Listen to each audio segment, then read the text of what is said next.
All right, hold on. Are you live streaming? You are not at the moment live streaming.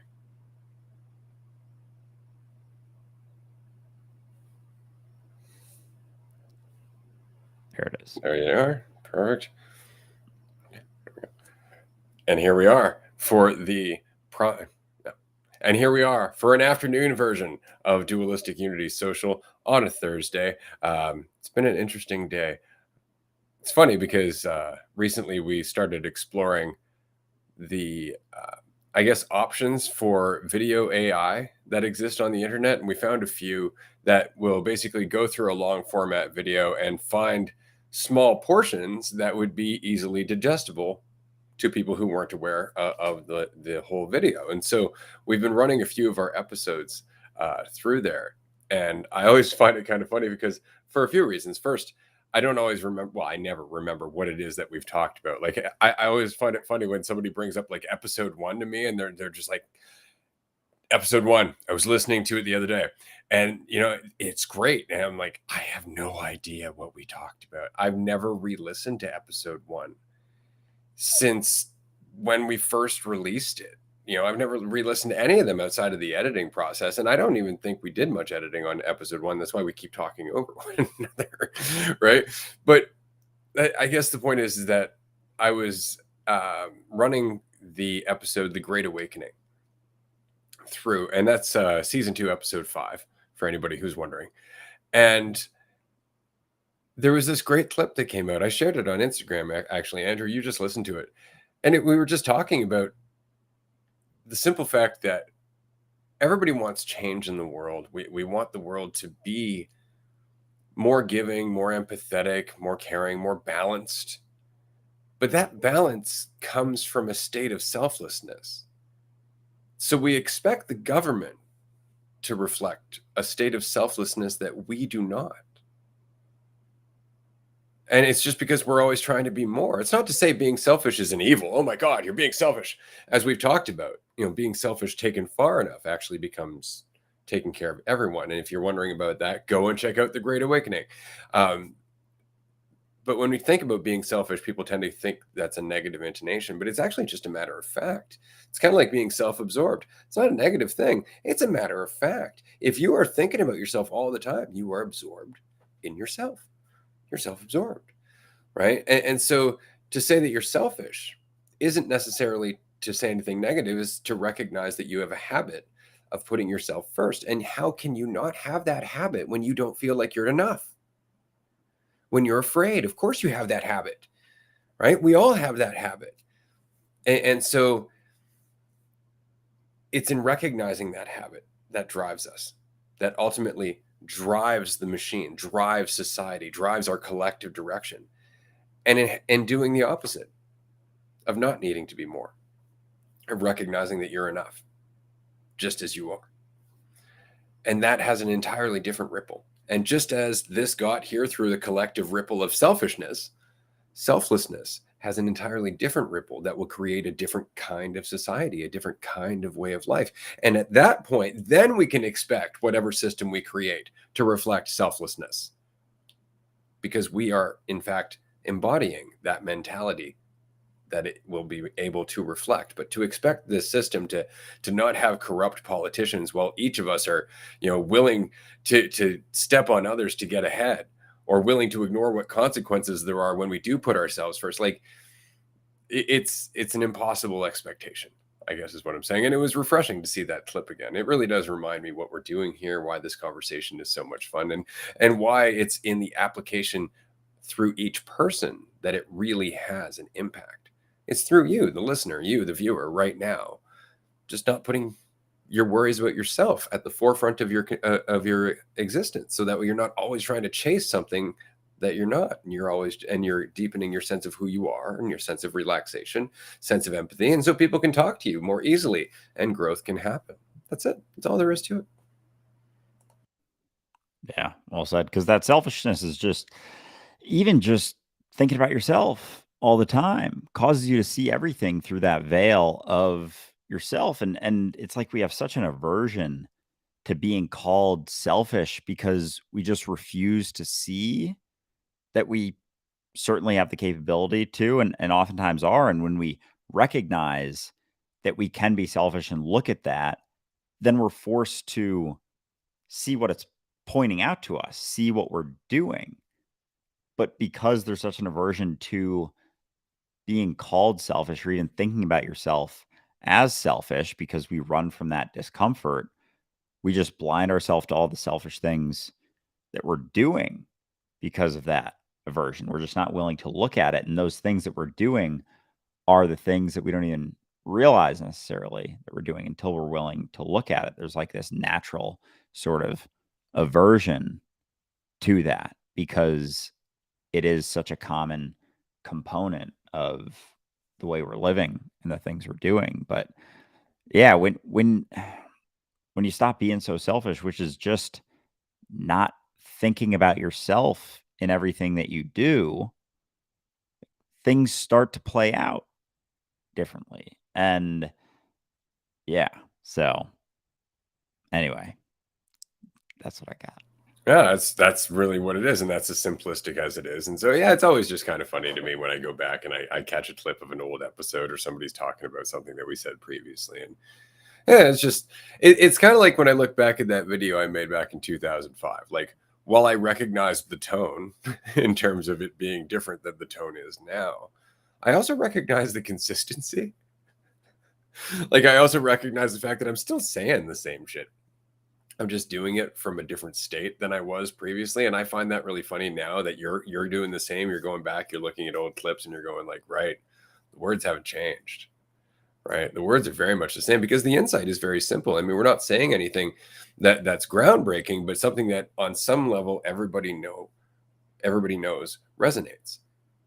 Be yourself, relax, be present, however you want to put it. We know something about the state that we're indicating there is a positive in our life when we felt it, or when we felt its absence, not being able to relax, not being able to be ourselves, right? So we know there's something important about that, but we've never thought about it in terms of being something that we can actually prioritize. That in that there is a deepening appreciation of everything else. There is a deepening appreciation of existence as a whole, because you are deepening your appreciation of your own existence. Right. So it's really interesting. I wanted to give a shout out to everybody who's joined us on the live streams. Hi, thank you so much for being here. This is kind of an unexpected episode / live stream. We just appreciate the support. If you have any questions, do feel free to leave them in the comment section. I realize somebody just gave Andrew a giant shout out from Minnesota. There you go. You can do that. You can also ask anything that you'd like regarding the podcast or not. Otherwise, we're going to sit here extremely baked and talk about anything that happens to go through our mind. Thank you for getting that out there. It's so funny. Like, where does that like that aversion to being able to act how you act when you're high come from? And like the concern for someone finding out that you're high, the whole, and then there's a pull for me always to be like, oh, I'm super baked, kind of as an excuse of the way that I'm acting. Is it because I have a still very much a idea of the right way to act and this isn't matching it, and I don't have so much control as I normally do over pulling it towards a certain direction of what I think is the right way? I want to say yes. Oh, so it's really just because when you're high, if you take things seriously, then when you're high, you're not taking things as seriously, and that's not matching your way of seeing yourself. And so it's almost forcing you into seeing yourself differently and letting go of things that you hold on to as still meaning something. Like, you're holding on to certain things thinking they mean something, which means that, you get concerned when certain things come up indicating that it would happen. So they almost show you those things and they're like, sink or swim, bitch. Like, you're feeling this right now. You're going through this. Are you gonna let go that it means anything? Let go of the fact that it means anything, this insecurity, this fear, this worry that you have? Or are you going to let go of your idea that it means anything? Or are you gonna think that it does? Because we're gonna keep showing you consequences if you think that it does mean something. And so it's like showing you this shit. Like the concerns that come up are the shit that we're it's still impacting or restricting us from being ourself, because that self doesn't fit the idea of what it is. And that's just it. It's not that it's better or worse. It's just that it doesn't match. It's a different puzzle piece momentarily than the one I've continued to put back into the fucking puzzle. Because you're more relaxed, right? You see, that's the funny part, right? Like all the stuff that we feel in a conversation with people is stuff that we feel the rest of the time, but that we've managed to kind of dull by focusing on an end result in the conversation, right? But when you're high, it's very rare that you're going into that conversation for an end result, because everything that happens in the conversation catches your attention. So you're just kind of just drifting along from moment to moment to moment. And so you start to panic because all of a sudden you're feeling insecure. You're like, am I saying the right thing? Do they notice I'm not, crisp, as it were? And what you're really asking is, have they noticed that I've changed? And is there something wrong with where I am? Right. And that's all it is. And you don't have to think about any of that. You can just continue on through the conversation. You really can. And that's kind of the funniest part. And with cannabis, especially, and that's just like talking about psychedelics is a different thing. I don't consider that being high necessarily. That's a different experience. Cannabis, though, because I don't know, we have this tendency of thinking like, oh, it's so different. We tend to make it something to panic about. And it's just because we think to ourselves, oh, this feels different. Therefore, I must be different. Right. But that's not the case. Like when you're sick, you're not a different person. Right. Like you're just in a different conscious environment. You're just dealing with things in a different way. Oddly enough, the same way that you would deal with them if you were extremely relaxed. Right. And it's just that's it. That's all it is. We're so panicked about being relaxed, about letting go, because we're so committed to the idea that we need to be in control of our lives. That unless I'm on the ball about everything that could potentially happen, of what everybody could potentially think of me, about what tomorrow could potentially bring, it might all fall apart and go to chaos. And to be able to go like, no, you can just relax, like, oh, you're still going to do your best because you are. But everybody immediately, as kind of a defense to the controlling mentality, goes, well, if I relax enough, if I relax too much, I'm not going to do anything. Like all of a sudden, we're just going to lie down until we die just because we've relaxed. You see what I'm saying? And it's just because there's that defense of this mentality, because it's addictive. It's addictive to think about life. It's addictive to think about how you're doing. It's addictive to think about how people think you're doing. But it'll never get you to a state where you're at peace, because it can't. All it can teach you to do is continue down that comparison path, and it becomes a habit. And then it becomes something that's all you do all day long until you forget that you can stop. Yeah, and it narrows your focus in the sense, like cannabis, and how much you have on either side thinking that you need to focus on more expanded areas, whether it's through concern or through desire. It's gonna You're not gonna have that like same almost like ability to do so when you're as you do when you're sober. And so it's like you're forced into just being where you're at, and it's either keep running to all of the things outside of here and now, or relax and pay attention. But if you're going to keep running, you're going to keep missing it. You're going to keep missing it because you're grasping for the things that you typically are able to, in a sense, or at least think that you're able to convince yourself that you're able to, because you don't have those things. It's like the tools that and fuck, it just hit me that we're Jimmy and Carl on here. I totally forgot that. I was like, oh, that's funny. And I was like, fuck, totally lost where I was going. And I just had to say that because I knew where I was going. And then I was like, no, but I want to talk about that. And that's, and there we are. And that's where I'll leave it. Yeah, that's awesome. Oh my God. Yeah, no, completely lost my train of thought as well. And that's the whole thing, right? Like, who are we trying to keep a train of thought for? Where the fuck is it going? And why is it so goddamn important? That's really it. If I don't know exactly what I'm saying, people are going to judge me. People judge you if you know what you're saying. Like, it doesn't matter. That's the whole thing. Somebody's going to judge you for fucking something, right? Like, you can't live your life according to that. And if you're always trying to live within this tiny box of what you think should be, then you're never going to explore what you're capable of. And none of us benefit from that. That's the worst part, is that we play it safe. But the world stagnates as a result.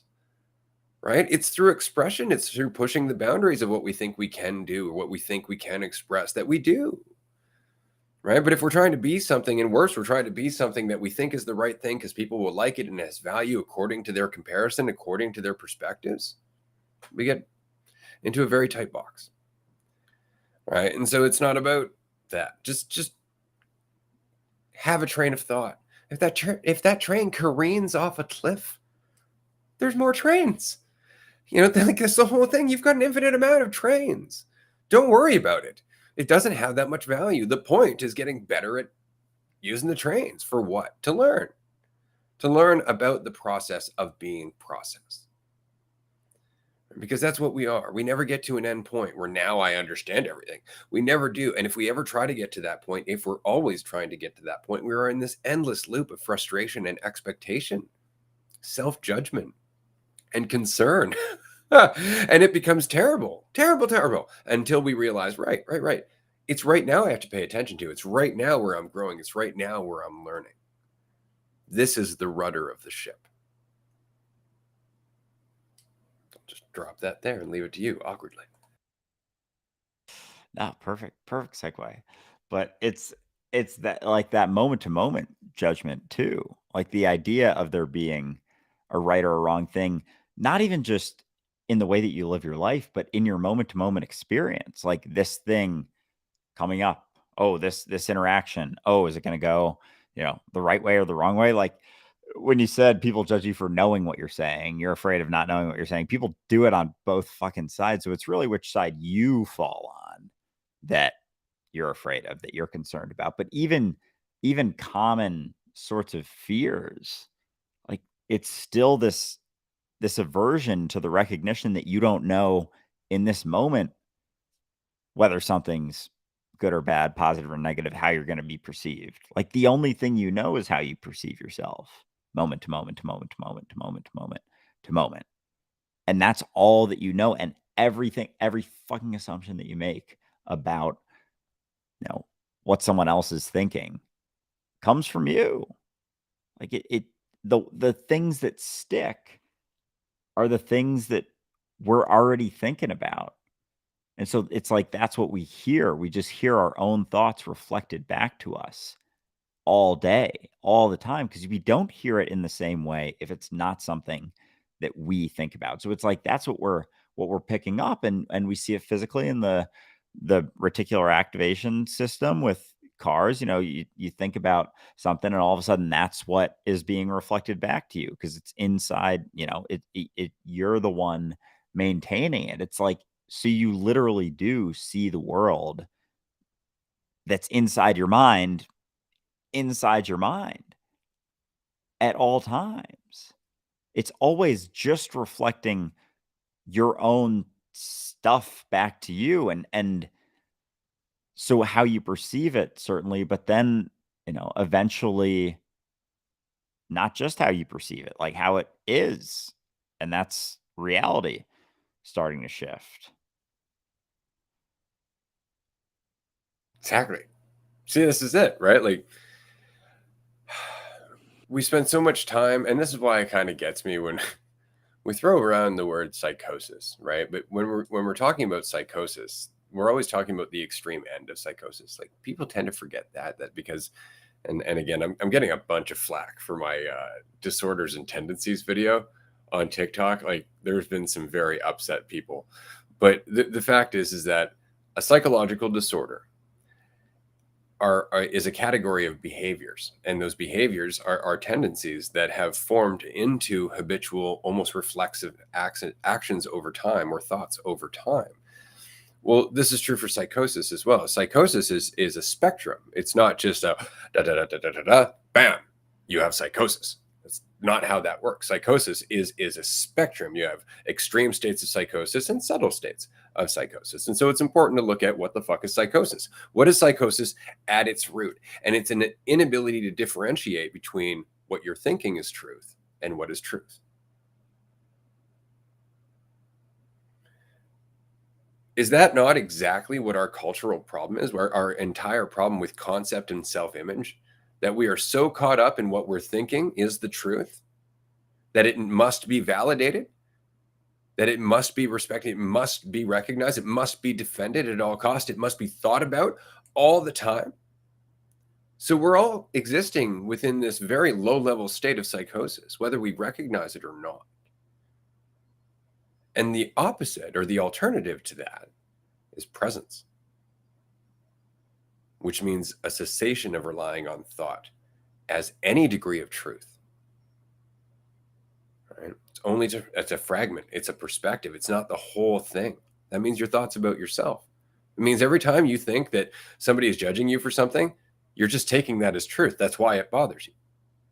That is a type of psychosis, and whether you recognize it or not.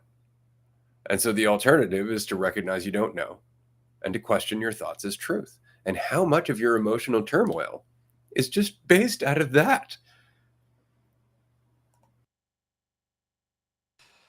Oh my goodness.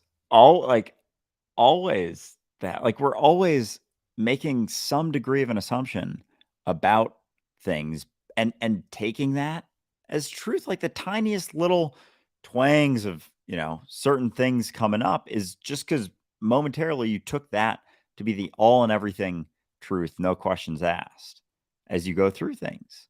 Like, any perception that we believe holds any absolute merit is on the spectrum of psychosis, and we don't want to admit that. And we'll even say, well, I don't necessarily definitely believe that. It's like, why are you getting so fucking angry about it then? Like, why are you so mad about it? Like, you are to Addict to talk. yeah, seriously. And yeah, we don't want to admit that we're making massive assumptions and acting accordingly. And there's even a defense for thinking now, like through taking thoughts to be the truth.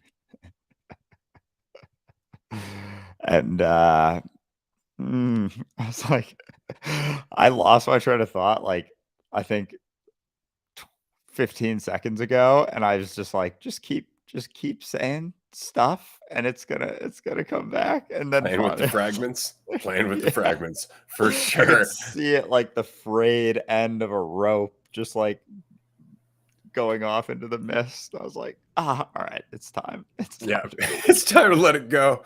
It's not coming back. It served its usefulness. Somebody here in the comment section was saying, I have done my Discover Transcendence homework. Homework is kind of like tongue in cheek there. And now I'm seeing more that it all comes back to identity. So, for anybody who is wondering about what that means, Discover Transcendence was a video that I made, I don't know, like 5 years ago now. It's been a while.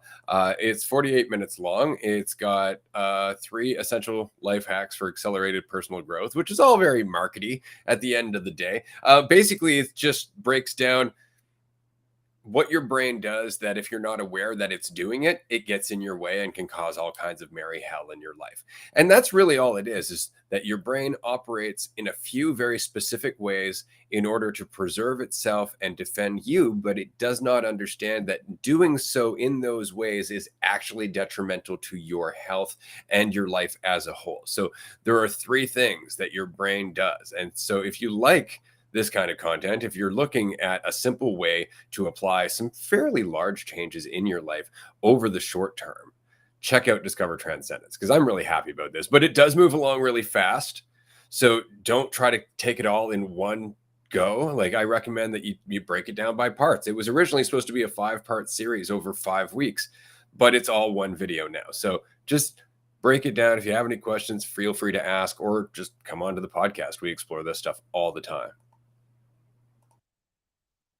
Yeah, I love that video. I think I've watched it probably 5 or 6 times, because it's very, very dense, but it's yeah, it's, like, all-encompassing of the habits, like, the things that we do, and it's so interesting how we have this machine that no one points out the potential harm, the potential risk that can be done. It's just like I think you use in Discover Transcendence the example of a chainsaw. Like it's a tool, and if you're using it to cut your sandwich, you're probably gonna fuck some shit up if you're not using it or recognizing the mechanism of it and what its desire to do. Like, we don't recognize that it's desiring to find certainty at all times. And so we just let it do it sometimes, but it doesn't actually exist. And then because we don't realize that that's just what it's always trying to do, like just constantly like certainty, stick, stick, stick, stick, stick. It's when you recognize that it's always just trying to do that, you take it so much less seriously. And then it kind of drums out in a sense because there's a recognition that anything that it thinks is sticking or that you think sticks isn't, but that's a practice in itself too, kind of, but it's only ever now. So even I don't know, it's funny even saying like a practice because immediately for me it's like a timeline, like practice and then you know game or performance or whatever, and but it's not. And so it's just because it's just your moment to moment response to everything. And that you could argue as a practice, but it has a different tone than when I'm looking at it on a timeline. Yeah, practice, refinement. I guess that's the thing. Like, I think the problem with the word practice is that we typically think of it in terms of like practice to get to a performance, as opposed to practice for enthusiasm's sake. That's not really practice. Like, you're not preparing, I guess is what you're saying. It's more of a practice for its own sake. Yeah, exactly. Like, and that's kind of the shift for everything. Like when everything becomes a perpetual practice, like there's not much on the line at a practice. You're just practicing. You're doing the things in order to get to the, quote unquote performance where everything matters. But your whole life is just practice, and practice can very much be play when you realize there isn't ever, the point of judgment, the point in which, careful, you're going to get looked at. Your fucking life's going to get looked at. And if you didn't do certain things correctly, then you're going to suffer because of it. Like, oh my God, we almost think there's someone watching our life, judging us as we go. Yeah. Like, holy fuck. We think it's this other thing. We think there's a God in heaven almighty looking down, a devil, manipulating us. And it's just us watching ourselves, us being that fucking greater as we go. It's like a fucking, I don't know. I don't even know. Is greater? Maybe I'm thinking of like a courtroom sketch artist or something, just sitting there, but pretend they're grading you for how you're acting. And they're just sitting there scribbling things down like every single moment. But that's just fucking you. That's just your fucking idea of yourself. Ay, ay, ay. And we think so we make up all these fucking characters. It's like, uh, what's the multi-personality disorder in a sense? But that's kind of just reality experiencing itself. Like every one is a different personality of me,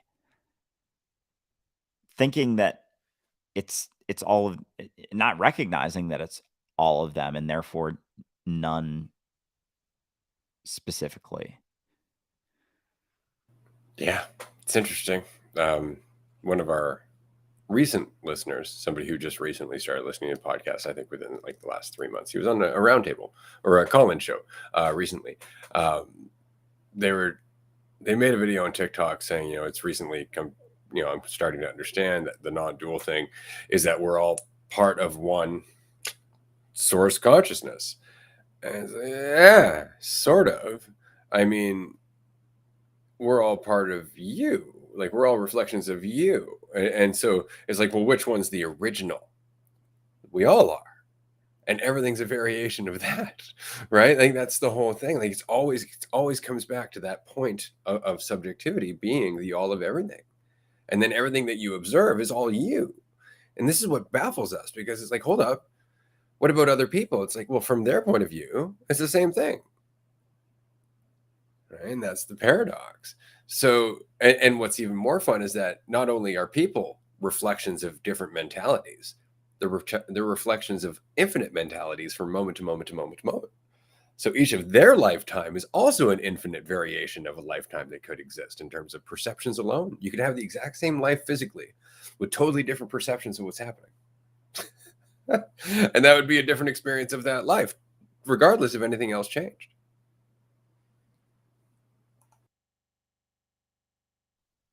So if you're willing, like your life's always changing. You're always experiencing a new variation of you or have the potential to moment to moment to moment unless you're maintaining this very strict, stringent idea.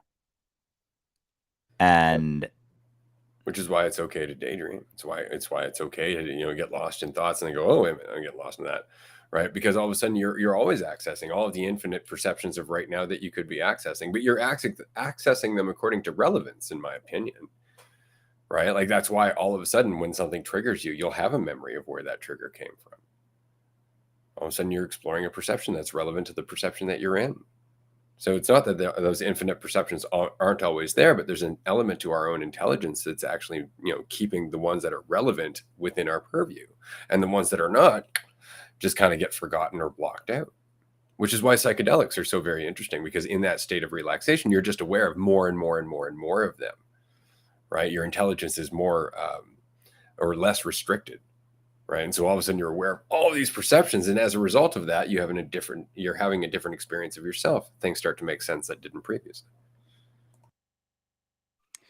so when you get, quote unquote triggered or have a trauma response or something, or even just a memory of something that was, more deeply rooted that ties into a certain feeling, like you think one causes the other, but you're saying it's just like another opportunity to feel that feeling, that same one from that memory, or at least one that you're feeling like is the same, and then be a little bit less concerned about it, like have that shift. And so therefore it's just all me going through shit and then re-experiencing it and being willing to let it go, That's it. kind of. And until you let it go, because that's the only reason it popped up to begin with, is because you're still identifying with that, right? So you're being, given an opportunity to look at that, find another insight from it, change your perspective of it, stop necessarily holding on to it as something that you must deal with over time. That's the healing process, right? And then that memory doesn't come up anymore because it doesn't need to. The healing process being letting go of the idea that there was ever anything wrong with you throughout any of those things. It's not about re-experiencing it and re-responding. It's recognizing that no, there was nothing ever wrong with you at any point, no matter what you went through. It's like you can still maintain that assumption. And it's until you realize that it's like your whole life fully letting go, forgiving yourself, even for having a perspective of yourself that you did think of yourself in another spot as less than, like even forgiving that and that judgment. Damn. And that happens when you make the most of it now. right? Like you're able to forgive yourself for all of that when you're able to look at those memories and learn something from it, right? And that's the whole thing. You make something of it, and all of a sudden, it's not something that happened to you. It's something that you're making work for you. It's very different. All of a sudden, you can let it go because you've learned from it, because you've learned, that it didn't define you, because you've learned about all of the factors that may have contributed to it, and that's taught you empathy for those involved. Like there's so much involved, but the whole point is that there's an opportunity there for you to learn how to let it go. And that's just removing your need to hold on to it. Yeah, because holding on to it is just holding on to the story. Like it's a component of the story of your, solid idea that you are what you think you are. And those things, even being something that you identify with is going to keep you from that. Like I'm even thinking now when someone talks about or brings up a TikTok that I made like 2.5 years ago or 3 years ago. I'm like, oh, I sound so, you know, stiff and all that. Like that, my aversion there is only because I see myself as that. And there's that, you know, deeper connection to that as where it's being seen as truth. Like that is what I am. That's all that I am. And so any aversion that I feel is just fucking showing my attachment to that as I'm going. And so, yeah, because I have so like I hate when someone shows me that, but oh shit. Hmm.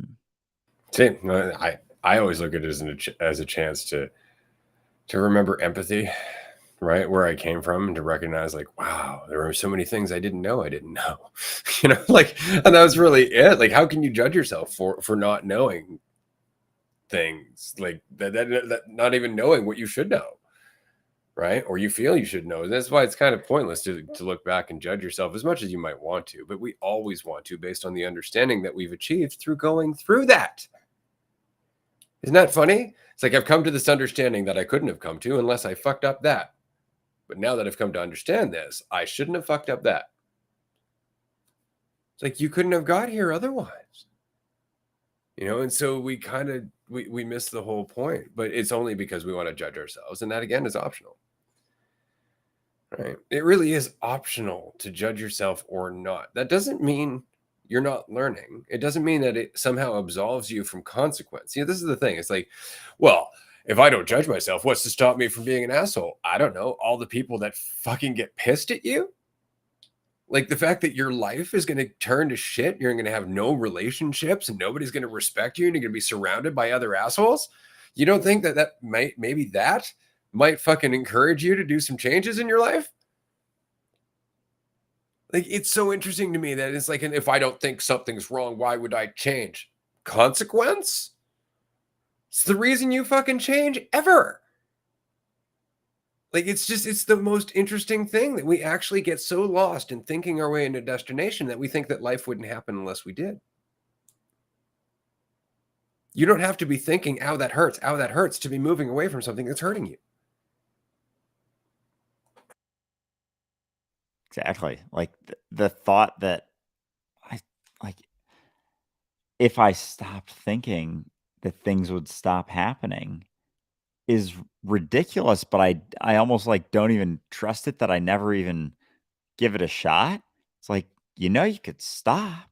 You could stop doing that thing that you're doing all the time and experiencing so many consequences and shooting yourself in the foot and punching yourself in the face every single day doing.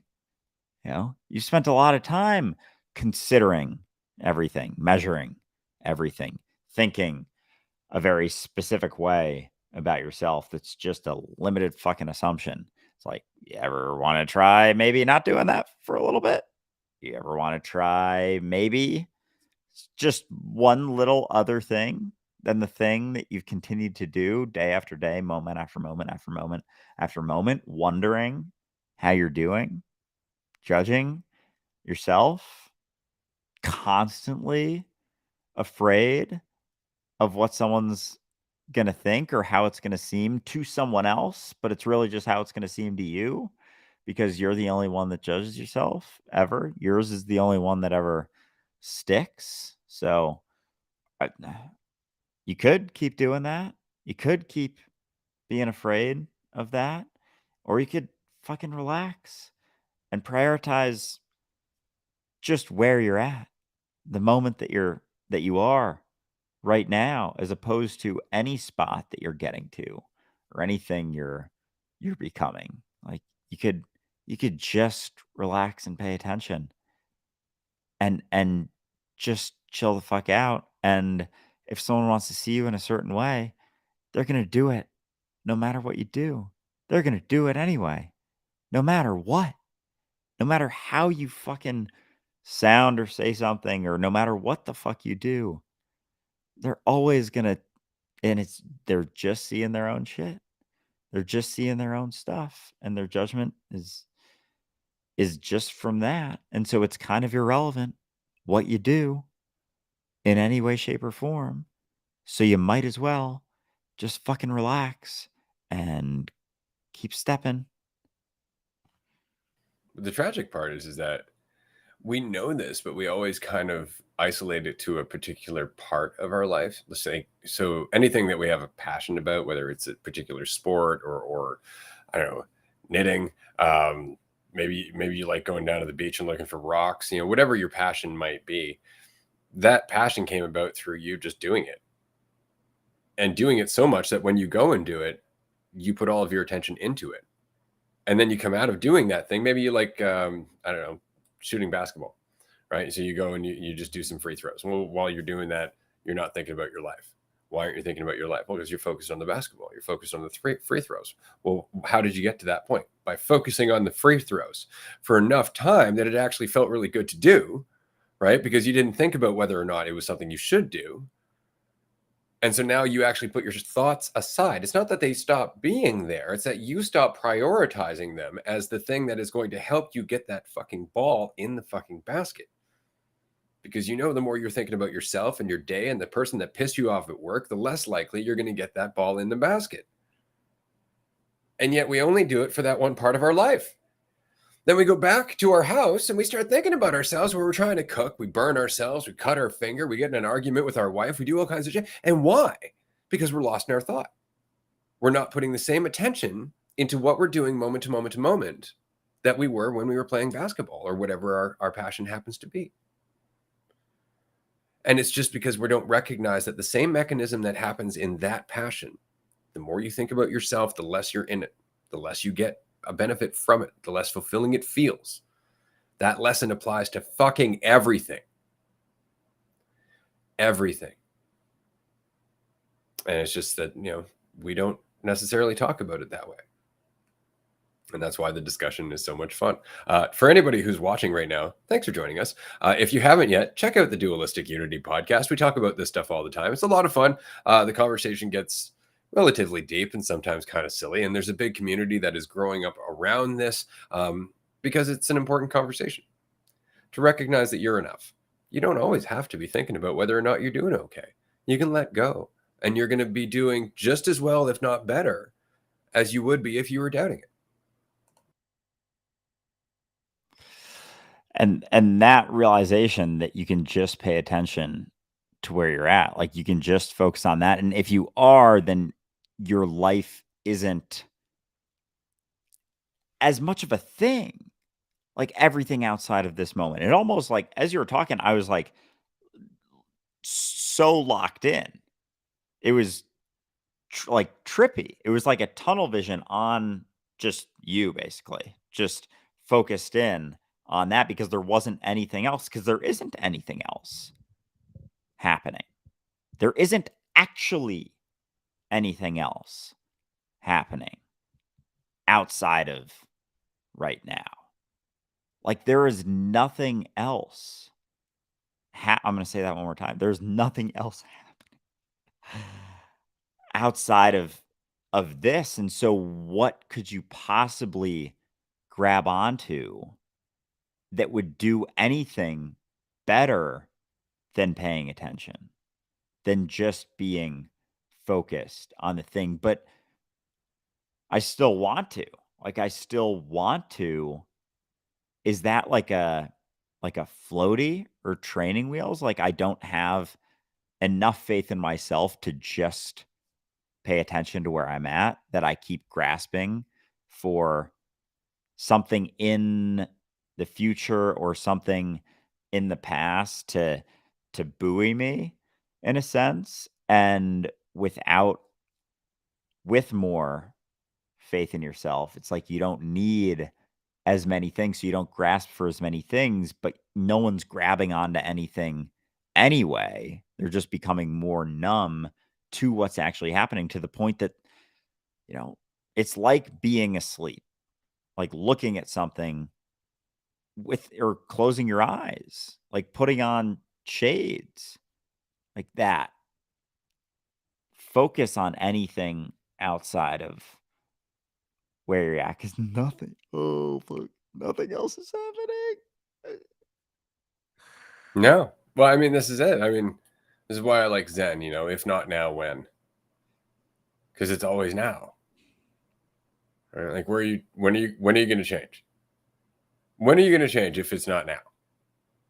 Right? But we're never actually focused on now. We're always focused on the past or the future, which stagnates our change, actually gets in the way of us, you know, just changing. This is why you can get so caught up in your narrative of all the reasons that you can't change that you don't,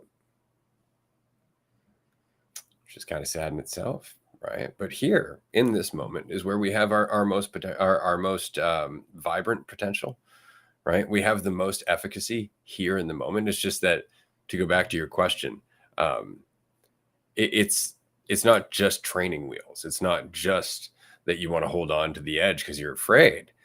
It's that everybody around you is doing the same thing, and over an entire lifetime you've been taught that's the thing to do.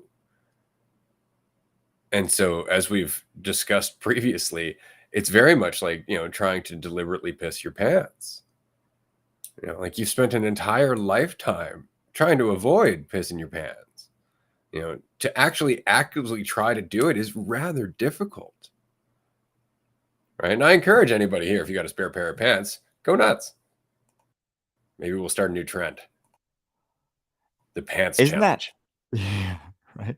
Isn't that interesting too? Because I'm now picturing, like, could I do that? Probably not in this chair, but wouldn't want to. But it's like you'd have to relax so much to pee your pants, right?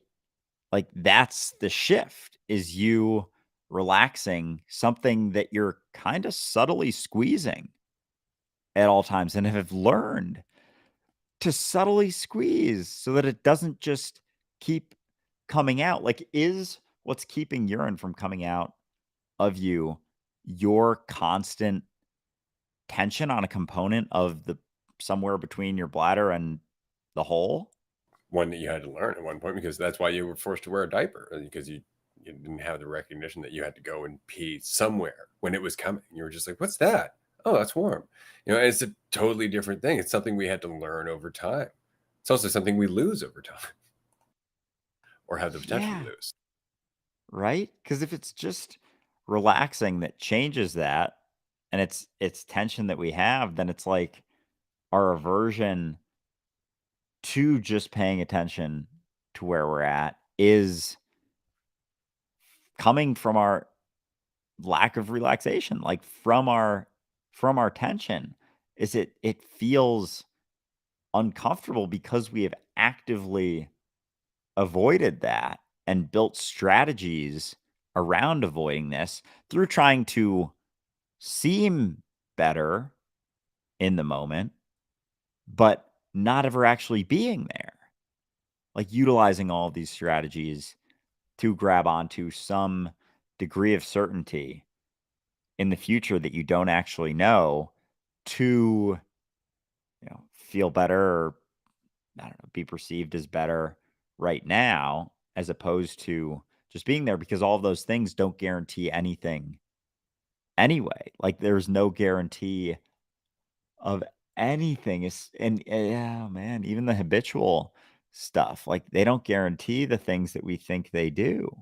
The very, very habitual stuff still doesn't guarantee anything. Like, there's still no degree of certainty whatsoever of how something's gonna go. Like, And there never has been. So, I mean, you may as well just continue on. Do your best, have some faith in yourself, because you have no certainty. More importantly, you don't know what's best for you. Like, because you oversimplify everything. We oversimplify everything, which is why everybody's got a general ambition to be rich. Like, somehow that's going to stop you from having all your doubts and fears. Well, if I have enough money, look, I'll prop myself up. Yeah, until you meet somebody with more money. Right? Like, that's the thing. We oversimplify the entire equation of what life is about. And it's just because the alternative is making the most of right now, which is, oddly enough, where a lot of our success comes from. People will ignore that, but it's true. You can go from the most dire of situations. And I know, again, I've been homeless before. I understand that in dire situations, you can pity yourself to nothingness, or you can try and make the most out of the day that you have. And that doesn't necessarily mean going and getting a job and doing all that stuff. It might mean making some friends in the community that you're a part of. It might mean, doing some outreach to people who might be able to help you get on your feet, or even just spending an afternoon learning a skill. Like that's what I mean about making the most. It's not, like all of a sudden you can just turn things around in a day, but you can certainly do more with what time you have right now. And you can by do more, I mean, you can do something other than judge yourself. That's all. And people will be like, well, if I don't judge myself, how am I going to get any momentum? If you do judge yourself, how are you going to maintain that momentum? oh man, right? Because if we're doing it as we're going, why the fuck do we think it's gonna stop? And it's interesting too with attention. I think I've always had this assumption that attention is just kind of a dot as opposed to a spectrum. Like, you're either paying attention to something or you're not. And it's not that at all. It is entirely a spectrum.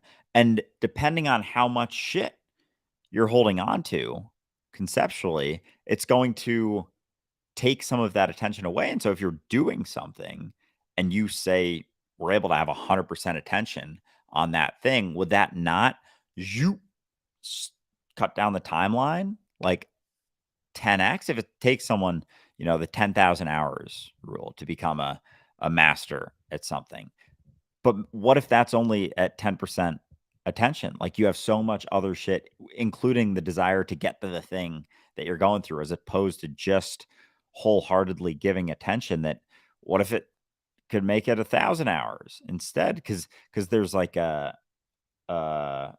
feel or some nature to the attention. I can't think of the word, but there's a variation in the degree and the nature of the attention that you give, right?